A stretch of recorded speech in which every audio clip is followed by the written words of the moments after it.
A lot of important news. For example, Santa Claus is currently in Ukraine. So did he cross this border? Yes, and our border guards have already met him, found out that he didn't come empty-handed, and among other things, he brought security guarantees.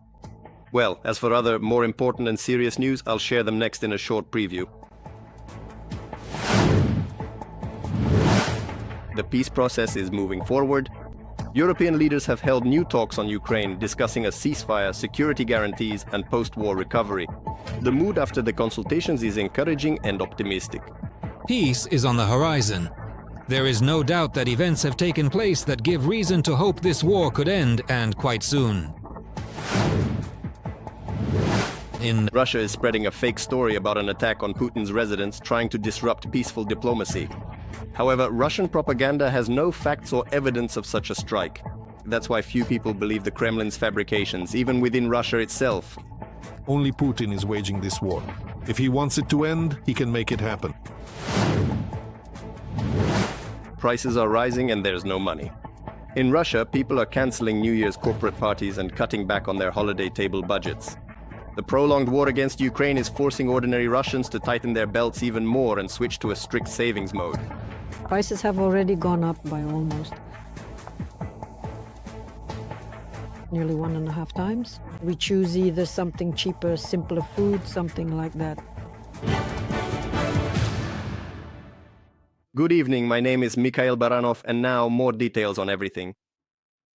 The leaders of the coalition of willing countries will gather in France on January 6th, and already this Saturday, national security advisors from partner countries will meet in Kiev. As reported by Ukrainian President Volodymyr Zelensky, daily consultations are ongoing with the American side as well. The Ukrainian leader thanked Trump's team for their willingness to participate in all formats of peace discussions. Zelensky also outlined two key components of security guarantees that are fundamentally important for Ukraine. Security guarantees are being implemented in stages. Number one for Ukraine is to have a monitoring mission in place simultaneously with the ceasefire. This monitoring mission will be led by our partners, whom we trust and who are technically capable of carrying it out. They have satellites and a complete drone infrastructure for this purpose.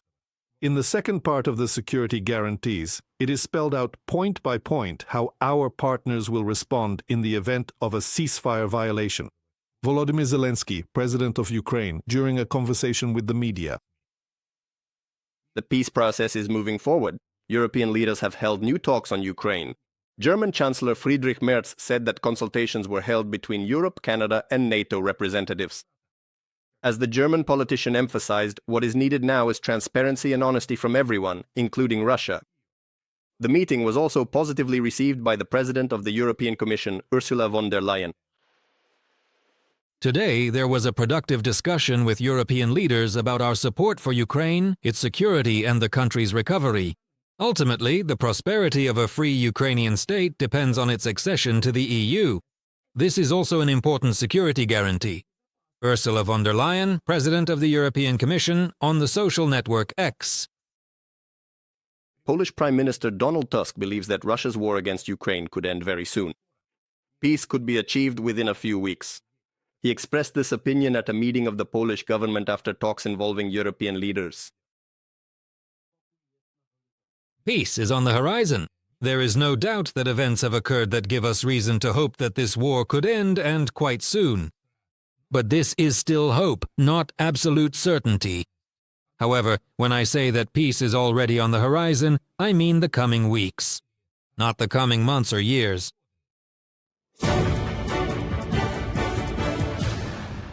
The accusation against Ukraine that it attacked Putin's residence with drones is nothing more than an attempt by the Kremlin to back out of peace negotiations. This was reported by the spokesperson for Ukraine's Ministry of Foreign Affairs, Huliaipole. Moscow was counting on exactly this effect to disrupt diplomacy, noted the representative of the Ukrainian Foreign Ministry. All they needed was to create a false and rather sloppy excuse for Russia to withdraw from peace efforts, which have recently intensified thanks to the persistent work of Ukraine and the United States. Huliaipole, representative of the Minister of Foreign Affairs of Ukraine, on the social network X. In the U.S. House of Representatives, American President Donald Trump was criticized for his response to Russia's claim about an alleged attack by Ukrainian drones on Putin's residence. Don Bacon, a Republican from Nebraska, stated that the White House administration should verify all the facts before making any public conclusions. According to him, the head of the Kremlin has repeatedly misled the world. Bacon stated that Putin is a notorious liar. Also, in Russia, they have come up with a new pretext to derail peaceful diplomacy and continue the mass terror against Ukraine. Representatives of the Kremlin, followed by federal channels, began spreading a fake story about a drone attack on Putin's residence in Valdai. The information campaign was launched on December 29th, immediately after the meeting between the presidents of Ukraine and the United States, as well as talks with European leaders. Why these statements? Targeted propaganda is the subject of our next report. Russian Foreign Minister Sergei Lavrov stated that, on the night of December 29th, Ukraine's defense forces allegedly attempted to attack the state residence of the Russian dictator Putin in the Novgorod region. Lavrov claimed that air defense forces destroyed 91 drones, but the figures he cited differ from the official report of the Russian Ministry of Defense, according to the Center for Strategic Communications. The Russian Ministry of Defense reports state from 23/28/2022 until 23 o'clock, until 7 o'clock a.m. on December 29th. 18 UAVs over the Novgorod region. From 7 to 9 in the morning, another 23 drones. In total, 41 drones, not 91. The figure is 41. A drone was still mentioned in the statements of the governor of the Novgorod region. There is no mention of 91 UAVs or a strike on the residence there. From the statement of the Center for Strategic Communications on Telegram, the authorities of the Valdai district, where Putin's residence is located, also did not report any emergencies. The head of the district held a scheduled public live stream on social media until December 29th. He did not mention any attack or security threats. On the night of December 29th, Valdai residents also did not hear any air defense activity that would have been shooting down 91 drones. This was reported to journalists from the We Can Explain project. There was no buzzing at night, let alone explosions. If anything like that had happened, the whole town would have been talking about it 100%. In a town with a population of 14,000, news spreads very quickly. Valdai residents know well when Putin arrives at his residence thanks to the noise from the helicopters. However, neither on the local forum nor on social media was it possible to find any reports of a drone attack. Residents of Valdai, in interviews with the We Can Explain project, did not find a single piece of evidence of an attack by Ukrainian drones on Putin's residence in the Novgorod region. Analysts from the American Institute for the Study of War, although, according to their data, confirmed Ukrainian strikes on Russia usually leave traces that can be found in open sources. Such traces include videos, often with geolocation of operations, air defense activity, explosions, fires, or smoke trails in the vicinity of the targeted sites. Statements from local and regional Russian authorities usually downplay the significance of successful Ukrainian strikes, referring to them as debris from downed drones, as well as reports from local sources and media about fires or damage to such sites. The Institute for the Study of War has not observed any such videos, nor any local or regional reports of Ukrainian strikes near Putin's residence that could confirm Lavrov's claim. From the analytical report of the Institute for the Study of War, nevertheless, Kremlin spokesperson Peskov called the attack a terrorist act which, I quote, is aimed at disrupting the negotiation process against Putin and even against Trump. According to him, Moscow will now toughen its negotiating position. Ukrainian President Volodymyr Zelensky emphasized that such a statement is yet another lie from the Russian side, and it is aimed at undermining all the achievements of Ukraine's joint efforts with the team of U.S. President Donald Trump. Now the Russians have apparently invented a fake story about some alleged strike on the residence of the Russian dictator, so that they have an excuse to continue attacks on Ukraine, particularly strikes on Kiev, as well as to refuse to take the necessary steps to end the war. A typical deceitful tactic of the Russians, who have already struck Kiev before, including the building of the Cabinet of Ministers of Ukraine. Volodymyr Zelensky, President of Ukraine, on Telegram. Analysts from the Center for Strategic Communications note that Russia's reports of fabricated attacks on the residence appear especially cynical at a time when Ukraine and the US are working intensively on a peace plan, and Moscow only claims to be ready for a peaceful settlement. Ukraine's Minister of Foreign Affairs, Andriy Sybiha, noted that Russia has not provided any credible evidence to support its statements about the alleged attack on the residence of the initiator of the war, Vladimir Putin at Valdai. Almost a day has passed, and Russia still has not provided any convincing evidence to support its accusations against Ukraine of allegedly attacking Putin's residence. And it won't provide any, because there is none. There was no attack at all. Russia has a long track record of false statements. This is their signature tactic. For example, Russia claimed it would not attack Ukraine at the beginning of 2022. They also often blame others for things they themselves are planning to do. Their words should never be taken at face value. Andriy Sybiha, Ukraine's Minister of Foreign Affairs, on the social network X. The Ministry of Foreign Affairs of Lithuania stated that Russia is trying to sabotage the agreements reached at Mar-a-Lago between Presidents Donald Trump and Volodymyr Zelensky by spreading false statements about a Ukrainian attack on the residence of Kremlin leader Putin. And they called the Russian claims about this fabricated attack a false flag operation aimed at justifying possible strikes against Ukraine. And former U.S. State Department Representative Kurt Volker stated that the attacks on Russian territory could be stopped by Putin himself. This is a war that Russia started. If they want the attacks on Russia to stop, Russia simply needs to end the war. No one wants this war. Only Putin is waging this war. If he wants it to end, he can make it happen. Ukrainian President Volodymyr Zelensky believes that after accusing Ukraine, Russia may be preparing strikes on Kyiv, and he called on allies, particularly the US and Europeans, to put pressure on Moscow to make it genuinely seek an end to the war.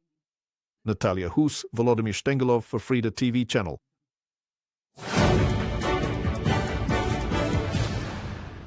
Russia attacked the Black Sea port in the Odesa region twice in one day.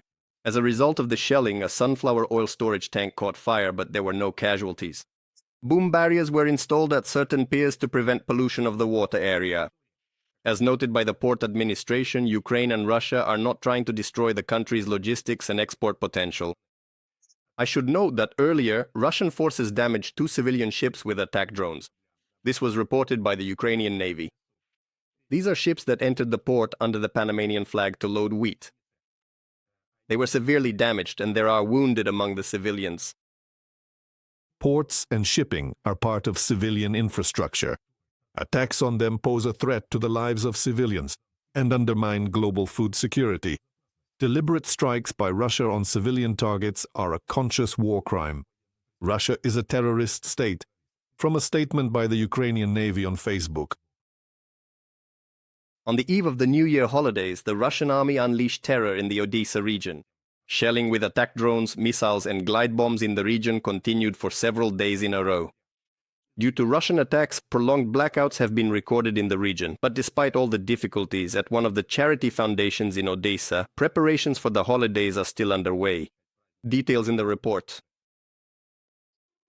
This is a shelter in Odesa for displaced people. Here live those families who were forced to leave their homes because of shelling by the Russian army. On the eve of the holidays, the children are decorating the Christmas tree. Among them are Natalia's sons. She moved here with her 2 boys from the Mykolaiv region. In our area, we didn't have electricity either because we were also periodically shelled. Our water and electricity were cut off. And right now, there are no proper conditions for children. That's why I came here to the shelter, to at least solve some of these issues. Among the children is 5-year-old Maxim. His father tells how the family had to leave Kurakove in the Donetsk region. There were only 5 kilometers left when the Russians were approaching. And everything kept getting worse and worse. The intensity was extremely severe. We were evacuated under fire. There were strikes, hurricanes. I have 2 children and a wife. Before that, my wife was injured in an explosion. Now she is left blind. We lost one eye and we're trying to save the other. We're going to celebrate New Year for the kids, just so the children can smile. That's the most important thing. The older children are cutting out Christmas tree decorations from paper. Among them is 14-year-old Valeria. Her family evacuated from Mykolaiv during heavy shelling. She comes to this shelter for classes. But even in Odesa, the Russian army doesn't let the girl's family live in peace. Recently, her yard came under fire. There was a kindergarten near our house and it was hit. We had windows and a ceiling there. And we moved to another entrance. Currently, 32 people live in this shelter. They are displaced people from the Mykolaiv, Kherson, Donetsk, and Luhansk regions. To stabilize their psycho-emotional state, it's important for a person to do the same everyday things they used to do, up until some stressful situation. So, for example, if you used to go out for coffee every Sunday, or if you woke up every morning and watered your violets, you need to keep up with your own routine, everyday tasks without interruption. Then it will be a bit easier for your brain, it will be able to relax. In other words, it's much better than sitting there feeling overwhelmed and even refusing to decorate the Christmas tree. The shelter is equipped with everything necessary so that there is always light and warmth here. And despite the Russian shelling, people here are trying to prepare for the new year. Ksenia Sitinskaya, Zurab Tedeluri from Odesa for Freedom TV channel.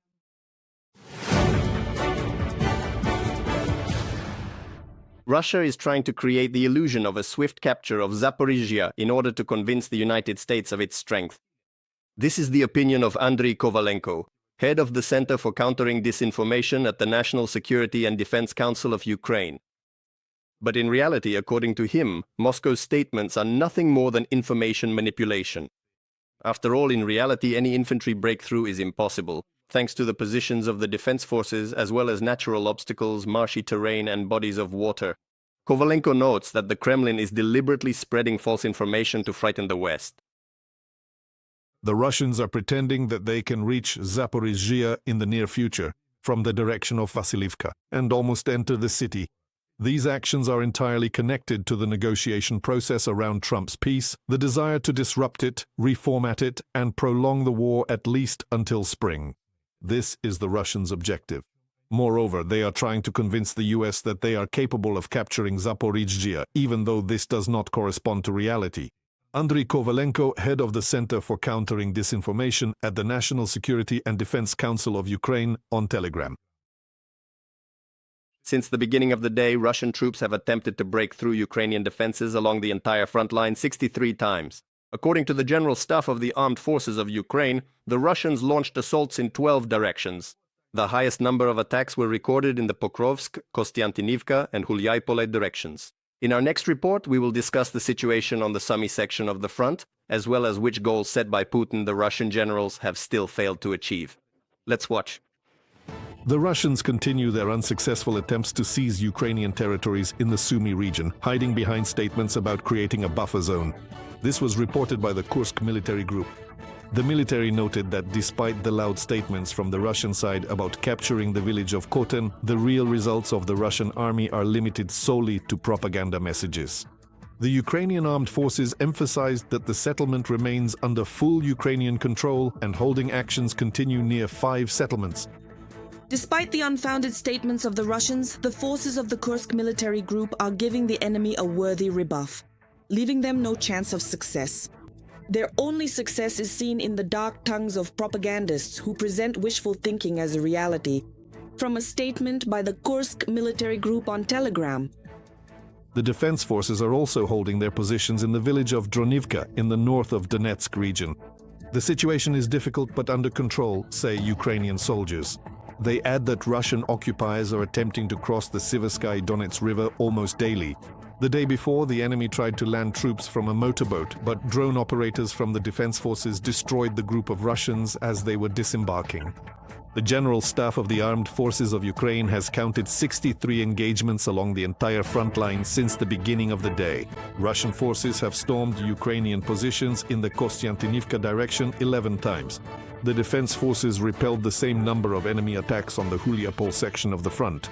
The Russian army also tried to break through Ukrainian defenses at the Oleksandrivka bridgehead. There, Ukrainian soldiers stopped 6 assaults by the occupying forces.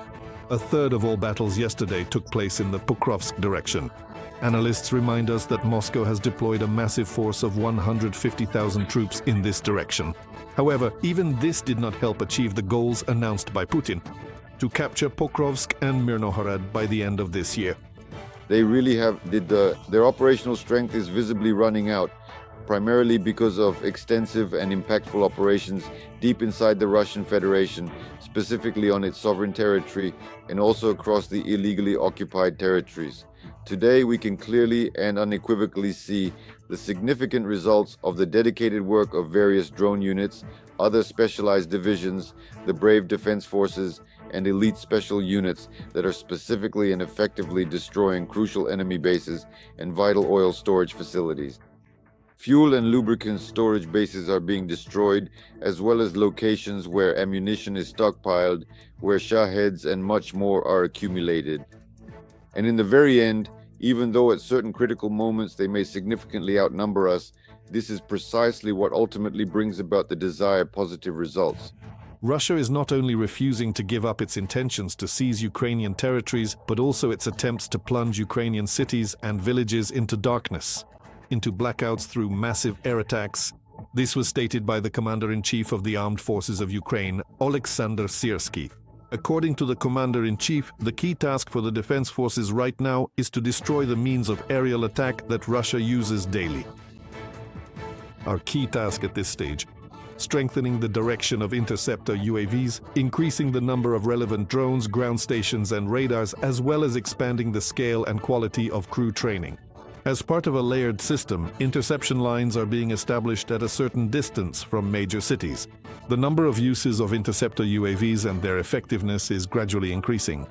Oleksandr Syrsky, Commander-in-Chief of the Armed Forces of Ukraine, on Telegram. Russia continues to lose soldiers and equipment in the war against Ukraine. Just in the past 24 hours, according to updated data from the General Staff of the Armed Forces of Ukraine, the defense forces have eliminated 1,220 Russian soldiers. And the total losses of the Russian army since the start of the full-scale invasion have already reached 1,206,000 soldiers. Since around August, give or take, the number of Russian troops on the front line hasn't increased. That is, unfortunately, it also hasn't decreased. This means that what they are able to mobilize equals what they are losing. The army is not increasing. How can they increase it? Well, they've already announced a partial mobilization, although they declared it as partial back in 2022. The question is how they are carrying it out.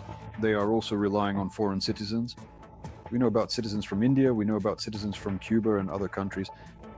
Ukrainian defenders also burned 5 the day before. Tanks, 4 armored vehicles, and 19 enemy artillery systems. In addition, they turned a Russian multiple launch rocket system and 400 drones into scrap metal.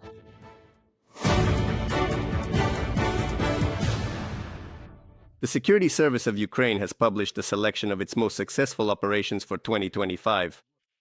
The Russian occupiers received strong and precise strikes in places where they least expected it. First and foremost, this includes Operation Web, during which 41 Russian Federation strategic aviation aircraft were destroyed. Losses amounted to more than $7 billion. A Kaliber missile carrier, a Varshavyanka-class submarine, and Sapsi Baby underwater drones were hit in the port of Novorossiysk, thereby reducing Russia's missile capability in the Black Sea. It is also worth noting the third strike on the Crimean Bridge, which seriously damaged its supporting structures, as well as long-range strikes on Russian oil refineries, as a result of which the aggressor country's oil exports fell by more than 30%. Additionally, losses amounted to billions of dollars. Enemy equipment was destroyed both at the front and deep in the rear. Against the backdrop of American sanctions, Russian oil supplies to India have dropped to their lowest level in 3 years, Bloomberg reports. And now, as the Moscow Times writes, following the decline in oil and gas revenues and tax shortfalls, the Russian budget is facing a sharp decrease in income. At the same time, store prices are rising, and Russians themselves are already having to save even on food. Kristina Dombrovskaya will tell you more in detail. Russians have significantly reduced their New Year's spending amid economic uncertainty after nearly 4 years of Russia's war against Ukraine, reports Reuters. The same products that you could... Last year, for example, you could manage with 1,000 rubles there. I mean, the whole New Year's basket in general. I live alone, so I only count on myself. This year, it didn't work out that way. The price has already gone up almost by nearly 1.5 times. We choose either something cheaper, simpler food, something like that. With rising prices, we have to save less and sometimes take on extra work. Well, yes, it's changed a bit. Things will be a little more modest.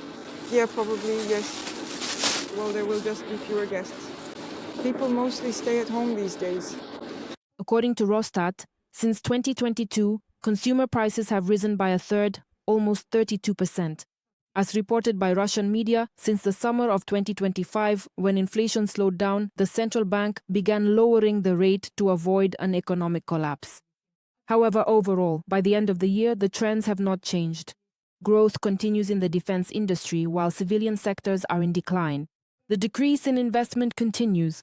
For 6 months in a row, surveys of industrial managers have also reported a drop in production volumes. By the end of the year, only the military sector is gaining momentum in the Russian economy, as the government relentlessly pours money into it, analysts note.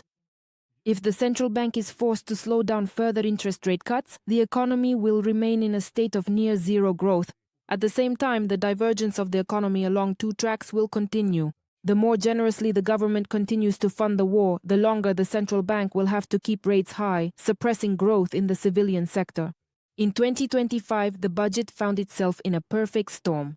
Oil and gas revenues declined due to sanctions, while the growth of other revenues fell short of the plan because of the economic slowdown. From a publication by Votak, due to a nearly 40% discount at which Russian gas is sold to China, Russia's budget gas revenues have decreased, Bloomberg reported. In particular, by the end of December, the price of Russian Urals oil had dropped to $34. After U.S. sanctions against Lukoil and Rosneft, consumers from India and China are demanding bigger discounts, analysts note. In November, oil and gas revenues were 34% lower than in 2024. And in December, they could end up 3 times lower. The main reason is the increased U.S. control over trade. India has felt serious economic consequences from its cooperation with Russia. Against the backdrop of Russia's war against Ukraine and the harsh sanctions pressure from the US and EU. In December 2025, Russian oil supplies to India may drop to their lowest level since November 2022, about 1.1 million barrels per day, according to a Bloomberg publication.